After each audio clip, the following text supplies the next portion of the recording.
It's not going to take the chlorine out of the pool. Okay, so So it won't turn pool green. It's called enzyme. It's called Arenda Chemicals. They're out of Dallas, Texas. It's like a something. But they're sold everywhere. Something EV 100 or something. I don't know. It's Eric is the guru on that. Yeah, he knows his stuff. He's the nerd of the chemical side on the pool side. But where are you located? Fort Lauderdale. Okay, so go down to Lauderdale, any pool supply place down there, Warner. If you're familiar with them? No, but there is a pool supply spot. I forgot what it's called, but it's like right next to our house. Yeah, Pinch A Penny. Pinch A Penny. Yeah. Only problem with Pinch A Penny is you're going to pay premium. If you go to Horner or SCP. There's another, Horner. Florida Water.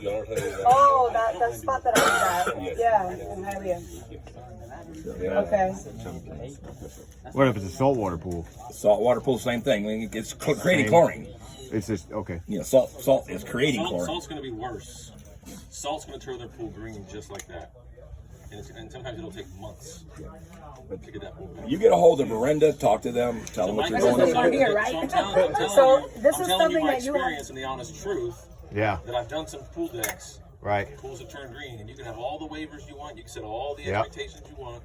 Yeah. The customer's still going to get mad because their pool is green. So you want to sock it and also have somebody spraying. All right, that's socking it in the basket. I'm not saying don't do it. I'm saying as much expectations you can set, because they will still get mad that their pool is turned green, and that it hasn't turned green. Because you got to think about it. A pool is a living organism, right? Yeah. A pool person told me a pool is like a living organism, right? So you dump all this crap into it, right? And try to get all this chemistry. It's like freaking out, saying, "What the heck's going on?" Right? So sometimes it takes months to get a pool back, and sometimes it's not your fault because their pool company is not treating their pool correctly in the first place. And then you bring your guy, and they're like, "Look, this high on phosphates already. It's got this." You ever watch a pool service guy? You know, flip flops, a blunt. 10 minute stop. Yeah. Drop a jug in there. Fucking go back, finish the blunt. Prepared to take that on. You know what I mean? Prepared to take that on too. That's where the pavers get screwed up. They're going to put that on you guys too, and saying, "Oh, why is my pool this? Why is that? Why is that?" And you're like, "Look, my pool guys told from the beginning your pool's chemistry is messed up, but you're the last one to touch it, so they're going to be pointing the finger at you." It's all my experience. He started over at You got $5? Just 50 cents. Pre-treat it, put the socks, and try to put the... I would even contact Arenda and tell them if they got a saltwater pool, any other things they can offer. Yeah. Because they're the chemical guys. They're going to get your alkalinity, your pH. They're going to take a green pool and make it blue again. Yeah. See, if I didn't already give the estimate out, I would just run from it and say we can't strip this, but we already gave the estimate, so... But you still can still tell them, you turn it down, give it to someone else, or find someone that has reclaim. But I can even tell you that even with reclaim, that stuff's going to happen. Yeah. And reclaim is better, especially if they have a screen enclosure. Oh, no, they don't have screen Have you ever enclosures. stripped pavers and it turns into like gummies and sticks everywhere? Imagine getting that all over a pool screen enclosure. Yeah. And then guess what? Those little gummies got stripper on it. All of a sudden it's starting to make holes in the screen because it's got stripper on it. Yeah, that's why you want a surface cleaner, everything you can. Keep it controlled underneath the surface cleaner. Yeah. That's why it's key. I'm not trying to say don't do it. I'm just saying I'm trying to give you all the precautions. No, I like that because I want to know everything. That's what I said yesterday when we first started this thing. Network amongst each other. Yeah. Because experiences I have at the plant are not the same experience that you guys have in the field. That's real life. Yeah. So I had asked somebody over there, but I want to know what you think as far as saline traversine, because if you put the grip inside of if you mix it inside of the product, it's going to clog up the machine. So would you recommend rolling it, like mixing it and rolling it, or sprinkling it on afterwards? The best way I found was from this guy right here. I get a 2-gallon pump-up sprayer. I get like a Husqvarna, and the tips are so big that diamond dust can flow through it. I'll never use a pump again when doing grip to a travertine. I mean, it's going so far anyways. Yeah. A couple gallons is going to cover 500 square feet. That's how we do it. It's just the regular pump-up sprayer. Just gonna, you're gonna. You might. If you don't want to go that route, then do the broadcast. I did broadcast before. Yeah. Now with the broadcast, you got to be careful not to over broadcast. Yeah.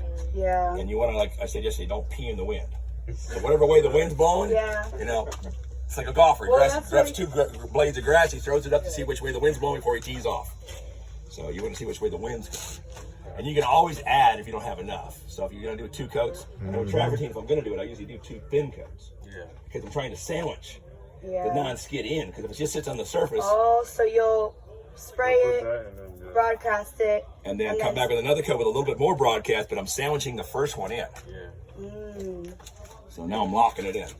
Now He the was downside to travertine sealing, and I said this yesterday, is if you have a wood floor, you mentioned like yesterday, wood floors, well, after a while you got to go back and sand them all back down and re-urethane them. Well, it's the same thing with travertine. So high traffic areas with furniture, Yeah. all that kind of stuff, you got that going on, you got to wear it down. So then you got to go prepared in 4, 5, 6 years. And you come back, you got to spot strip or sand to reapply. With the stone show, it's just walk away. But again, stone show is a pain in the ass if you're trying to get enhancement. Right. Yeah. So I want to tell you right now, tell the person when they bought the travertine, you bought it in a fucking showroom. Yeah. Bought it what it looked like. It looked like what you bought.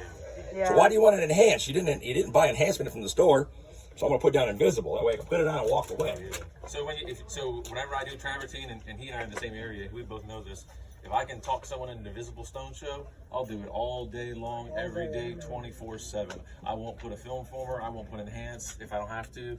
If not, because it's a pain, because it buffs out. And you know, the good thing is, this is another thing to network with, right? Let's say there is excess buffing, right? You can do two things. You can either get like their Sure Clean degreaser, like they're you know, and like you can buff that stuff out, right? Or you can get like a carpet cleaner guy that's got a buffing tool machine and kind of buff the excess slippery spots out. You know, that'll work too. I've had to do that. So with the stone show, it's not slippery. It's a good point, because you can go back. I mean, just like waxing a car. If you do enhancer and you don't get it all off, what do you got to do with waxing a carpet? It sits in the sun. You got to go back with a compound and a buffer. So it's not a big deal to get a floor buffer with some degreaser. The high alkalinity will remove the residue without affecting what it did react to. So you're not hurting yourself. So it's still enhanced. It's just the residue. Now, if you want the nano is a little easier to get off than the water-based, because it's smaller particle and it's clear. It's not milky and white. So it doesn't have that slimy snot as bad. But both of them, you got to get rid of the excess. We have two kinds of solvent-based, which you can use anywhere except California. You know why? Because California's fucking crazy. can't start a power washer. And I got a couple guys out there. They do a lot of sealing. Dave on Card, he's the F9 guy. You see him all the time. He's out there in Desert Hot Springs, whatever it's called, Palm Springs, whatever.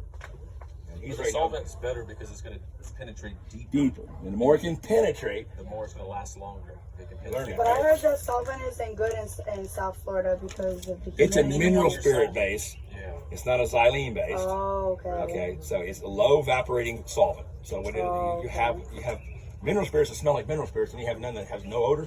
So it's a low. It's what's called Flash 142. So it evaporates real slow, meaning it can penetrate. Solvent's just going to go gone. Xylene based, Yeah. Or there's another company out there that I deal with. They got all these competitions. We went out in Texas. They use hexane. That's fucking worse than gasoline. Sounds it. Yeah, Texas. Sounds terrible.